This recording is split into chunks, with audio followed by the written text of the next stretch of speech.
remember last year when I was like looking at everybody's badges and where's the education? Where's the Oh, hey, have you heard about HETMA? I won't have to be so creepy. Absolutely. On this episode, we discuss standards, HETMA at InfoComm, and solutions engineering. All that and more on EdTech. The network for the AV industry. What are you listening to? This is AV. This is AVNation. This is AVNation. EdTech episode 105. Let's get physical. Hello, AV friends, and welcome to another episode of EdTech. As always, we have our panel of awesome higher ed AV professionals, Ernie Bailey. Hey, Ernie. Hello, everybody. Great to be here again. And we have Rob Rasberry. Hello, thanks for calling me a professional. That means a lot. And Scott Tyner. Hey, Aaron, thanks for having me again. Yeah, and today we have a special guest joining us from Washington and Lee University, Annie Foster. Hi, thanks for having me. Yeah, so tell us a little bit about what you do at Washington and Lee. It's a little bit of everything, right? So classroom technology, also meeting spaces, designing the rooms. We're getting ready to build a new building, so that's always exciting. Just anything, even TVs in offices, anything technology related that people can teach from. And not only that, but Annie is also the secretary of HETMA and has been amazing kind of heading up the this year's cohort of the PRISM Scholarship winners. Thank you for doing that.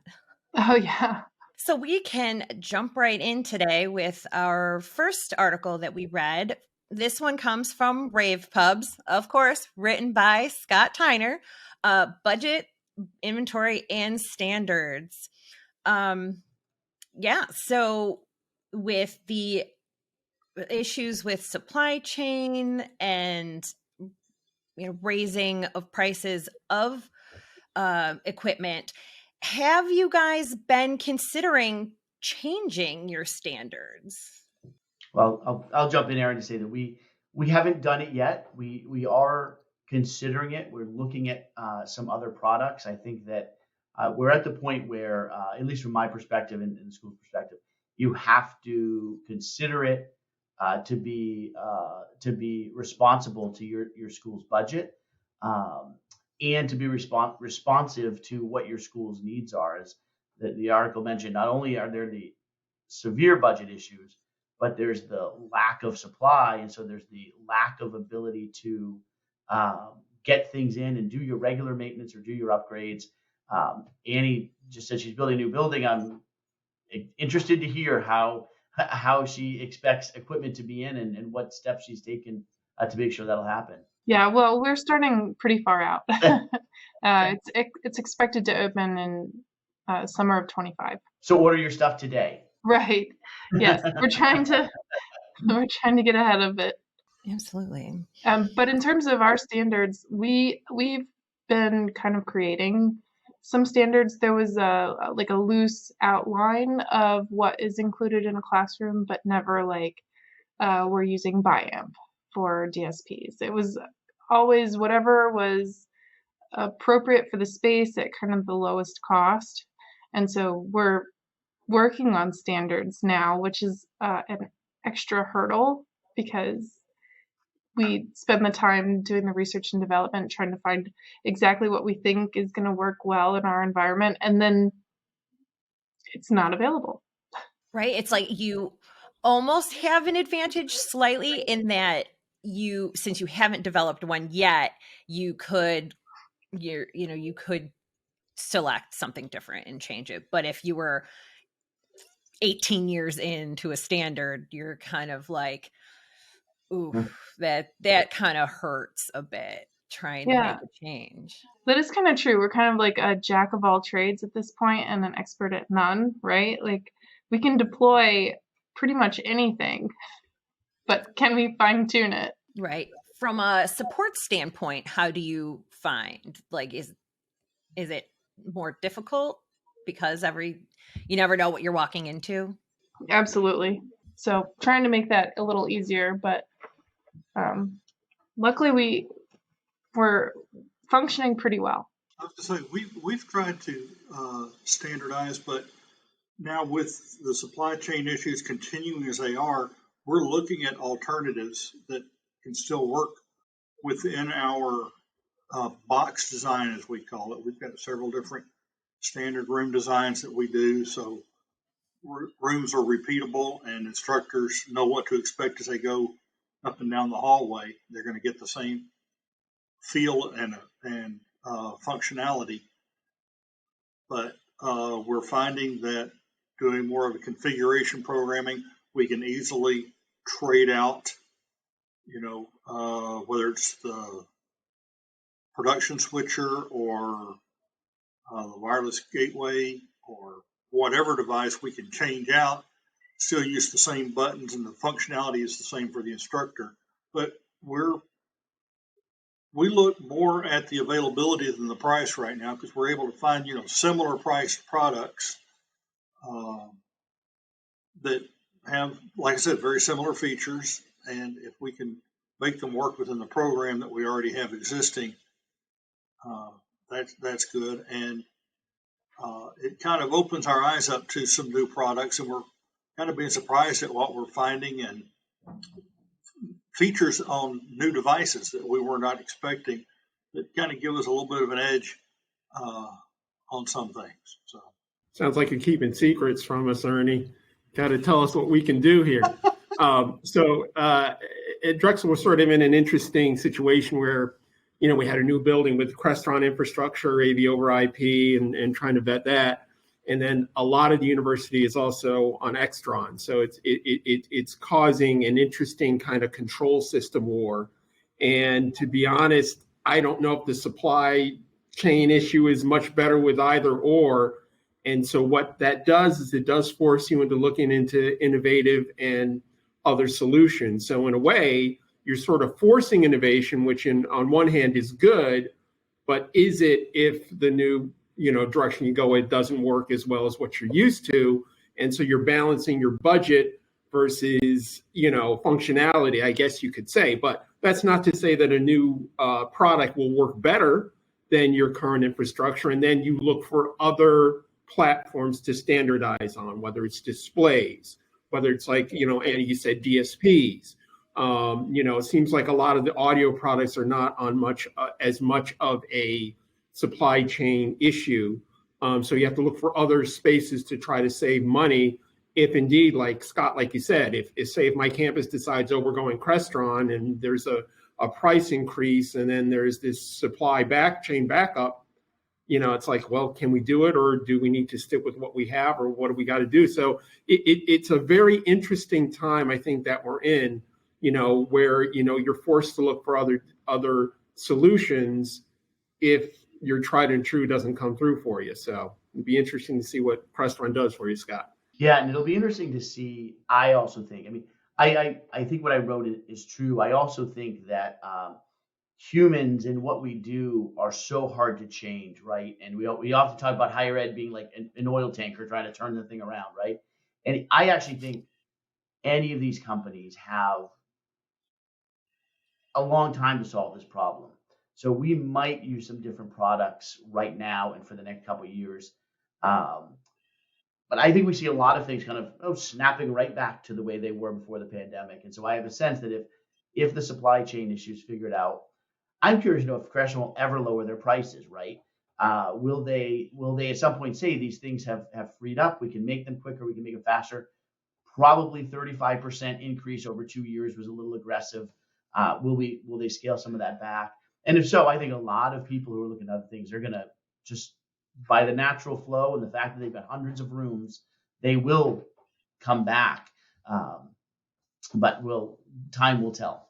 Absolutely. It's like we have to kind of try to find the balance between keeping on budget while giving the same sort of customer experience for the end users, but also not making it super difficult for any of our teams to support everything. So yeah, it might be a very gradual change, if any at all.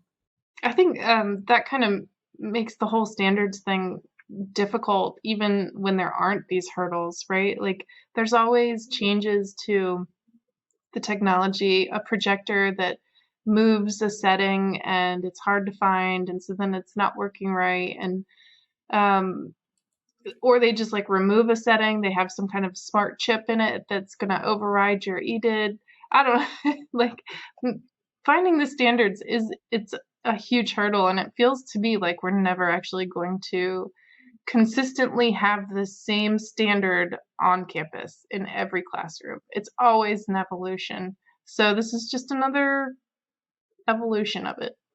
That is an excellent way to put it, an evolution, because you're right. Like, even if most schools don't have enough money to replace every classroom at the same time. So each year, the iteration is just slightly different. And so it's similar enough, but yeah, it is an evolution, certainly. Well, all right, we'll move on to the next article. This one comes to us from AV Network. HETMA and AVIXA get physical. So the Higher Education Technology Managers Alliance has announced a formal relationship with AVIXA, which will be seen in force at InfoComm 23.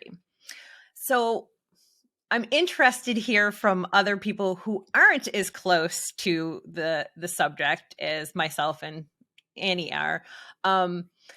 How do you feel this, how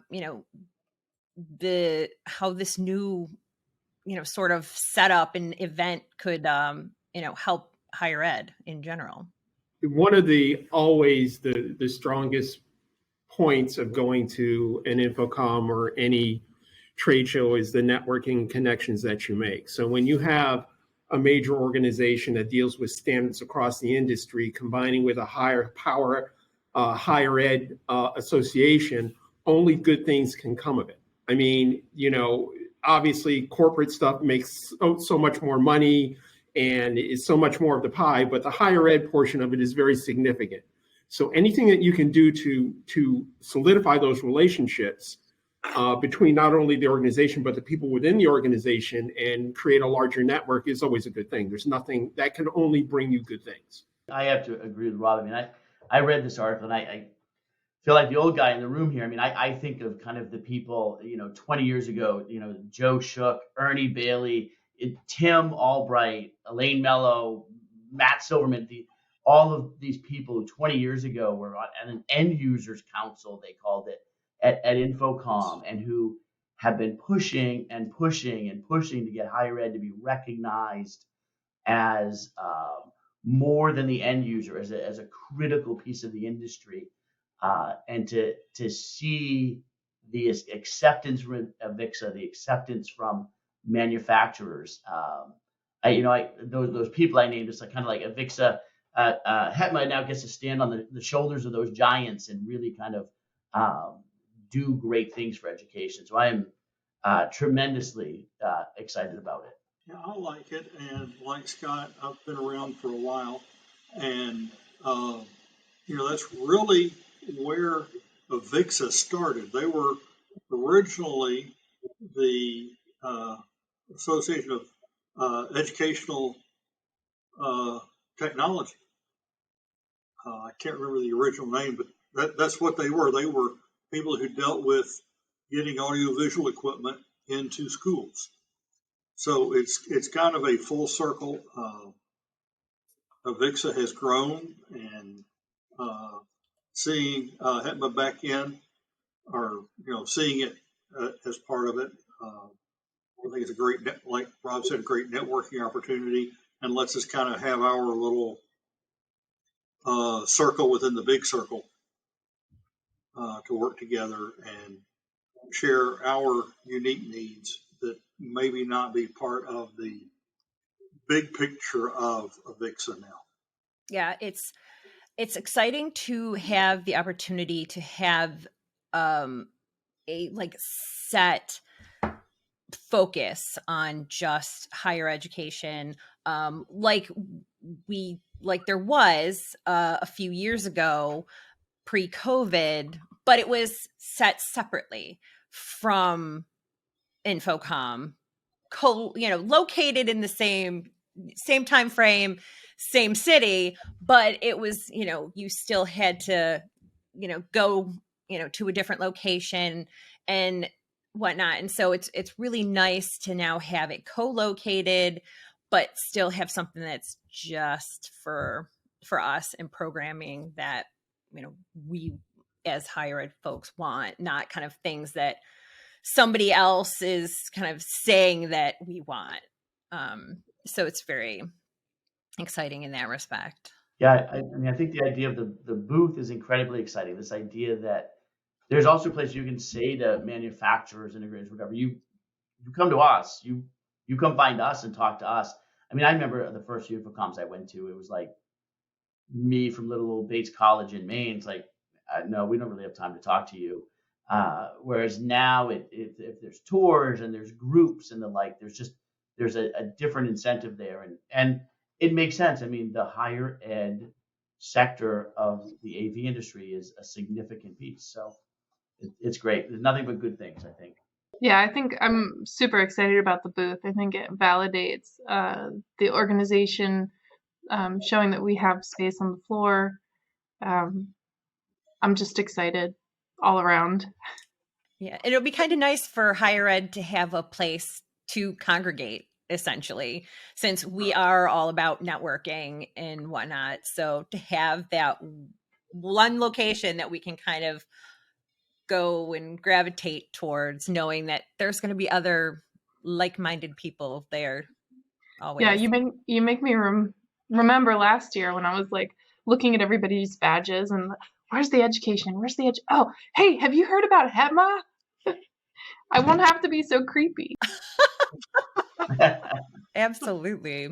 The last article that we looked at came from AVNation, and it was Legrand AV unleashes their elite experts. So they have created a solutions engineering team. Is this something that we feel is useful? Yeah. So one of the things that's happened is sometimes when we call outside integrators in for a project or get some input on what's happening, some of them will charge you for design. They will charge you for these kind of services in some instances. So actually having a group of professionals that can potentially, sort of design out what your project is or help you out with that is extremely useful, whether you use it or not. And I think just having that option is a big plus. So you have your team internally decide you're going to come up with something, call the grant people in, say, okay, this is what we're doing, see what they're thinking about, and then, design it the way fully you want, put it out to bid and see what happens. I hate to do this, but I've only had really good interactions with Legrand. And it seems like they're one of the few organizations that I run into that, they have their product line and they obviously push it, but they don't bash other organizations. They've always been pretty inclusive. For them to come up with something like this, I think is great. We've actually had a Legrand training day on campus pretty recently, and I think they've been doing it at a couple other higher ed institutions. So I think they're really, they're putting it into action too. So I think that's great that they're reaching out and really recognizing that we need someone to talk to on that level. So even if I'm not using the services as completely as they're offering, it still gives me a place to reach out that's not tech support and that's not necessarily the sales rep, so that I can have those in-depth conversations about how is this going to work with this other device. So I think that's huge. We haven't had them on campus yet. We've been talking to them. I was at a conference last month, and Legrand was one of the sponsors, and I met with them for a while, and they were actually talking about this. I'm interested to see how it works because they say they're willing to talk about competitors' products as well being integrated into the program. So if that works without the bashing, which I've never heard the bashing from Legrand like I have from several other manufacturers, then I think that would be great because sometimes they do have the best product, sometimes they might not. And if they're willing to let us, if they're willing to talk to us about bringing in somebody else's, that will be great. Several years ago, I would have been probably more excited about this. I now have some real good designers on my team where we do our own design work and a lot of our own research, but it doesn't hurt to have someone come in and validate what you're doing. Yeah, I think there's always that piece, Ernie, of the, we're the same way where we do a lot of our own design and research, but you only know what you know. And even if you do research, you still might only know what you know. And Legrand might come in and say, hey, listen, so-and-so's got something in development, or maybe you haven't seen this. Sometimes I'll see mounts and I'm like, oh, like that is how can you be creative about mounts? But you'll see something and be like, wow, that's actually creative. And so it's just the stuff that you never knew. And like everybody here said, I actually haven't worked with Legrand.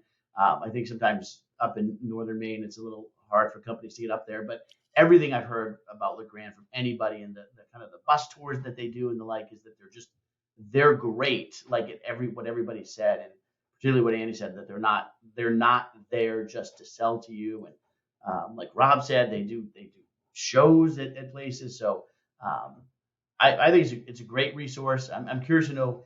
5 people seems a little small, so I'm curious to know if they'll continue to grow that number. Right? Yeah, because you're like, do they realize what they're getting themselves into by opening this up? Because yeah, it's even though my team does their own designs, it is nice to potentially have just that second set of eyes that could be like, so I see what you want to do here, but maybe there's this other way that's simpler or better or just different and that we'd never thought of, that could be like, oh yeah, all right. Right. It's good to actually just hear good things like coming out that we want to it's more of a like partnership and working with the higher ed space as opposed to just kind of like talking at us. So it's those are nice things to hear. But all right. Thanks for joining us for another episode of EdTech. Ernie, where can everybody get a hold of you? You can find me on LinkedIn. And how about you, Rob? Well, since the producer said we just do monosyllables and all that kind of stuff, I still am going to say LinkedIn, but you can look me up at drexel.edu on the university website. So if you're curious. Excellent. And Scott, how about yourself? You can find me certainly on LinkedIn. I'm on Twitter and write for Rave Pubs as well. And Annie, how can anybody get in touch with you? I'm on LinkedIn also, but I am also on the HETMA Mighty Network. There we go. And for myself, you can find me on LinkedIn or on Twitter at smearin_off_ice. Thank you for joining us. This has been another excellent episode. See you next month.